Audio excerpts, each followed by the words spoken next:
everyone, welcome to Vajiram and Ravi's Terms in News. My name is Shubhangi Singh and today we are going to discuss the important terms and concepts that have been in news in the past few days. So let us begin with the first term, that is nitrofurans. If we talk about nitrofurans, basically they are synthetic antimicrobial chemical compounds and they are basically mainly made of nitrofuran itself. Now, when we are talking about nitrofurans can be of multiple chemical compositions and they are the ones which are used to make these chemical compounds which are used for the treatment of usually the livestock. If I am talking about livestock, they treat infections such as in poultry, aquaculture, livestock, and they are mainly the veterinary antibiotics. So that means their usage of this chemical compound, that is nitrofurans, usually will be seen in form of medicines for the poultry, aquaculture or livestock.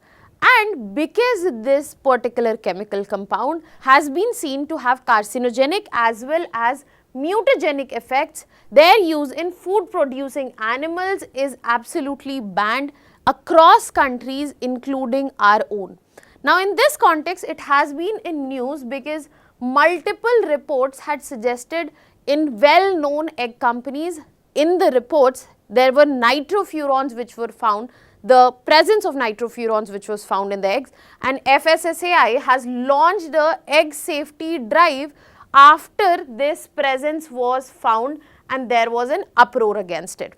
Now, when we are speaking about nitrofuran as a particular chemical compound, we have to understand that it is significant because it has a whole public health dimension associated to it. It is an important antimicrobial medicine, yes, used in livestock, but from the perspective of public health, this is something that can risk their lives and it also bears the cancer risk because it has a carcinogenic effect as well.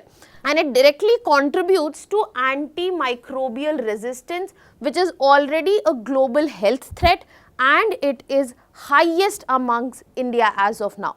So, if we are talking about such compounds being present in the usual food in form of eggs that has been taken by majority of Indian population, that makes it already in a questionable place. Other than that, in terms of trade, it also has an impact because India is one of the leading seafood exporter. So, if the presence of such a compound is found, it will directly impact our exports and there will be multiple rejection, and it also eminently threats India's reputation in the whole global supply chain. Other than that, it is directly related to regulation and government's action. That means it clearly, this presence of nitrofuran has shown that there is a gap in monitoring and regular auditing at the farm and hatchery levels, and there is a direct need for residue surveillance, traceability and farmer awareness as well. Furthermore, this antibiotic runoff can impact the environment as well because it directly contaminates the water bodies, aquatic ecosystems and making an entry into the food chain which will directly or indirectly reach humans again. So, the whole idea in order to address this is to focus on missions such as National Livestock Mission, Livestock Health Mission and the technology upgradation that we are aiming through this so as to ensure that we have good aquaculture practices and we shift towards probiotics, vaccines and better biosecurity in coming times. Now, on this note, we will be moving to the next term that we are covering today, that is Natyashastra. So, if we talk about Natyashastra, Natyashastra is basically a detailed handbook which is in Indian Sanskrit and it gives you a clear understanding of dramaturgy as well as performing arts. Now, this book is traditionally attributed to Bharata Muni and it is composed somewhere between 200 BC to 200 CE. The exact time has not been deciphered as of now, and it gives a comprehensive understanding of not just dance, drama but also music. So, if we are talking about the culture in terms of music, dance, drama and the big heritage that we have in our country, this is where you can understand, you can take it as a starting point in this context. And that is why we get to find in this very handbook, in the treatise, that it has introduced foundational concepts such as ras, such as bhav and abhinay, translated to the expression, emotional state and also the aesthetic emotion that is being displayed.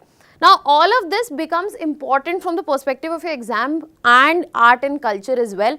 It has been recently in news because IGNCA has highlighted the contemporary relevance of Natyashastra, and this has happened while UNESCO ICH meeting was going on. So, this is where we get to see that something that is as old as Natyashastra holds contemporary relevance, the contribution holds contemporary relevance, and that is why it is still important, it is still significant.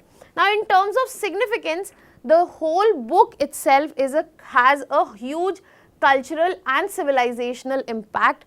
It is considered the fifth Veda in the Indian tradition. It has systemized performing arts into proper codified theoretical framework. For example, when we are talking about bhav, that is something that can be understood in multiple ways. Now, performance is something very subjective, but that has been converted into a proper framework which can be passed on into theory, and that is what has gone ahead to affect traditional and classical dances, be it Bharatnatyam, be it Kuchipudi, Kathak and also classical theatre that we see in our country. It also has contributed immensely to philosophy, because if we talk about rasa theory, it clearly explains the emotional engagement the performer and audience holds. It integrates aesthetics with proper ethics, psychology and also spirituality. So, you cannot just label Natyashastra something that has theoretically codified just dance, drama and music. It holds a lot of depth in terms of philosophy and thought as well. Apart from that, in terms of significance, we also have to see that how at present it is directly impacting culture and helping us in terms of soft power. When Natyashastra has such contemporary relevance, where it was put up to stage, the significance was talked about at a UNESCO meeting. So, it directly strengthens our global footprint, and it is regularly used in cultural exchanges, festival, the culture diplomacy that we practice across the world. And as of now, it has a highlighted relevance because it has been brought into the focus through national education policy on Indian knowledge, and it encourages interdisciplinary learning, where it brings art, philosophy and psychology woven into one place. Now, on this note, we will be moving to the next term that we are covering today, that is Artemisinin. So, when we talk about Artemisinin, it is another chemical compound which is a potent anti-malarial compound, and it is extracted from sweet wormwood, which is also known as Artemisia annua. Now, when this compound is extracted, this is used for the anti-malarial properties, and this was developed and discovered back in 2000, and it has also, the discoverer Tuyu has got the Nobel Prize in 2015. Now, this is what forms the core of artemisinin based combination therapy, and this is used for treatment of malaria and the malaria parasites which are present in the body. And this is where it holds a huge significance, where countries like India and continents like Africa are struggling with malaria even till date. And it is hugely effective if we talk about against the Plasmodium falciparum, which is the deadliest malaria strain that we have seen. So, all in all, it is an important anti-malarial compound that we have seen in recent times, and it has been in news because just like antimicrobial resistance, recent times we have seen resistance developing to artemisinin as well. Initially, it was just seen in Asia. Now, a new study has found that heavy artemisinin use and favorable conditions have created resistance in Africa as well. Now, if we talk about the significance of this particular anti-malarial compound, you have to understand that how hugely it contributes to public health safety. It has been potent to reduce malaria mortality drastically since it has been discovered. It is the backbone of global malaria control programs, and this resistant challenge that has come up, it is because of improper monotherapy, and this has been increasing the drug resistance every now and then. And if this resistance develops to a huge extent and impacts the population, then the whole effort that has been taken to eradicate malaria will go down the drain, and that is why it is important that we curb the anti-resistance that is developing for this particular drug so as to restore the progress that has been made in terms of malaria elimination, especially in the last 2.5 decades. If we talk about India's health strategy, it is important for that perspective also, because India has a goal to eliminate malaria by 2030 and a separate framework known by the name National Framework for Malaria Elimination is particularly present, which talks about surveillance, which talks about combination therapy and indigenous production as well. And if artemisinin goes out of the picture, the resistance gradually develops, that its effect go out of the picture, then we get to see the impact in terms of productivity as well, mortality as well, and it will have a direct impact on demographic dividend, and especially because India is in the window, the impact would be on our country. When we talk about artemisinin, as I mentioned, the Nobel Prize winner, we have to UU, who is a known malariologist and also in this context the Nobel Prize winner in 2014 for discovery and development of not just artemisinin but also the related products around it, which brought in the traditional knowledge and linked into modern science to present solutions to the problems of the existing world. Now, on this note, we will be moving on to the next term that we are covering today, that is hard corals. So, when we talk about corals, they are broadly categorized into two. The first one we have as hard corals, the other one is soft corals.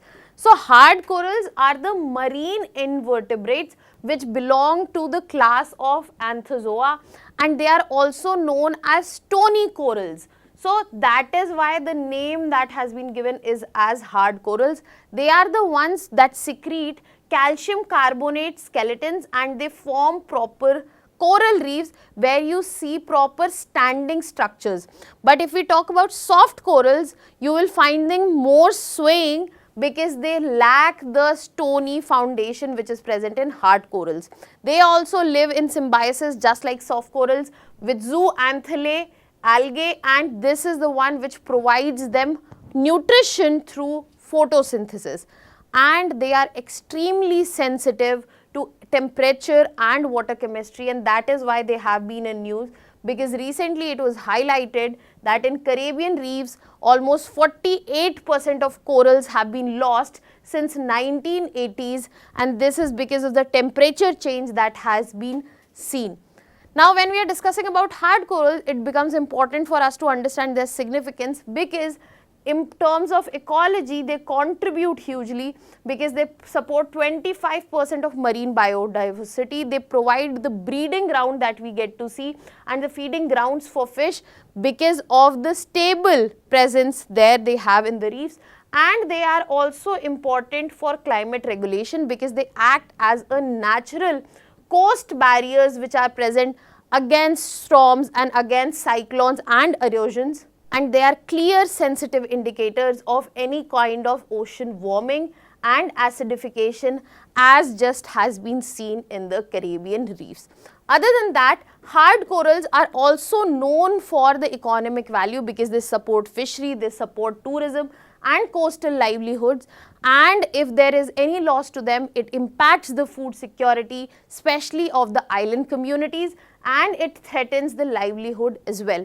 The major threat that is present to these corals is coral bleaching, which can be induced by ocean acidification, ocean warming, and pollution, destructive fishing, etc. And it is important that corals, which are the tropical evergreen forests of the ocean, they need to be conserved and protected, be it through marine protected areas or coral transplantation and reef restoration measures at large scale. The global platform needs to come together and address this problem at the earliest, because this is something that shows that how anthropogenic activities have impacted nature in the worst way possible. Now, on this note, we will be moving to the next term that we are doing today, that is over-tourism. As the name itself, the word itself gives it away. It refers to a situation where tourist numbers have exceeded the capacity of the particular destination, be it in terms of ecological capacity, be it in terms of social capacity or infrastructural capacity. And once this happens, it leads to environmental degradation, cultural dilution, resident dissatisfaction, and it also indicates failure of sustainable tourism planning. So when I was explaining this, I am sure you will be able to relate it with multiple Indian tourist cities where this phenomena is seen. Now, this word has been in news because this phenomena is not being limited to our country. It is spreading across the globe, and there have been multiple incidents that have been seen in our continent where we have seen, for example, Japan imposing the highest ever hotel tax to deter tourists is an example that over-tourism has taken all over. Now, when we talk about over-tourism itself, this is something that makes us understand that there are limitations and they are associated with a clear environmental impact. For example, excessive waste generation, water pollution, water scarcity, habitat destruction, and this puts pressure on especially fragile ecosystems, be it the hill station on Himalayas that you guys go to, be it the island countries and the islands of our nation, and it also creates urban and infrastructure stress. For example, the roads, sewage and public sector services, they become overwhelmed, they lead to safety risk and disaster vulnerability that we get to see now and often. Other than that, phenomena such as over-tourism is also responsible for socio-cultural effect, where it dilutes the culture, where the culture is commodified. For example, if you visit a certain place, the culture of that particular place becomes the selling point of that place, and which also leads to alienation of the local communities. In all of this, if we were expecting economic benefits, that has been also a little misleading, because there is a clear economic paradox. There might be short-term increase in revenue, but long-term sustainability loss is huge as compared to just this.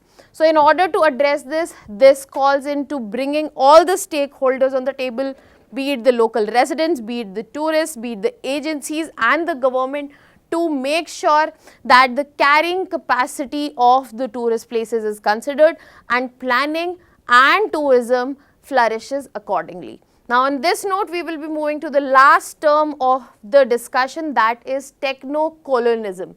So, when we talk about techno-colonialism, that basically refers to an economic and a political dominance that exists, and it is exercised using digital tools, and this is where you get to see there is no physical control which is present, there is no physical presence. This whole economic and political dominance is exerted using technological expertise, the digital expertise and the digital technologies. So this is usually done through control over data. Whoever has the control over data, he will have the control over political and economical aspects, the digital platforms and algorithms as well as standards. And that is why we get to see that technological dependence is heavy of developing nations. Developed nations, they get to use their technological independence, their technological superiority in order to make their economic and political dominance stay intact. Now, techno-colonialism has been recently in news, where it has been discussed in terms that how it might be possible for it to do good, but this is where it gets harmful. It has been highlighted that big tech dominance has been seen, and there are multiple debates around it. There are multiple questions about data sovereignty, and especially when we talk about digital public infrastructure, the control and the technological issues around it are the main concern, because how they are managed, how they are handled, that gives the political as well as economic dominance.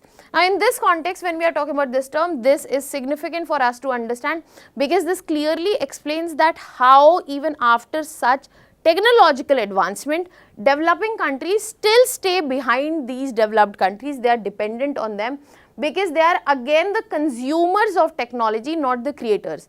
And the value extraction through the data that they are generating, they are not getting a fair share out of it. And that is why there are multiple data sovereignty issues, such as the user data is not controlled by the user has no autonomy over it. It is controlled by foreign corporations, and that is where risks to privacy, national security and autonomy also come in. Other than that, when we are talking about techno-colonialism, this is where we also get to see a dimension associated with governance and democracy as well, because this algorithmic influence can be used in elections also, changing the public discourse also, and the platform moderation affects the free speech, which is a fundamental basis of our democracy, which is a fundamental right in our constitution. And in order to address this in our country, we do have data protection laws and certain indigenous platforms in place, but this is something not that is leak proof. There are still certain issues, be it with the digital public infrastructure and being the creator of the technology itself, which would need to be addressed in coming time. Now, that was all from my side. Thank you so much.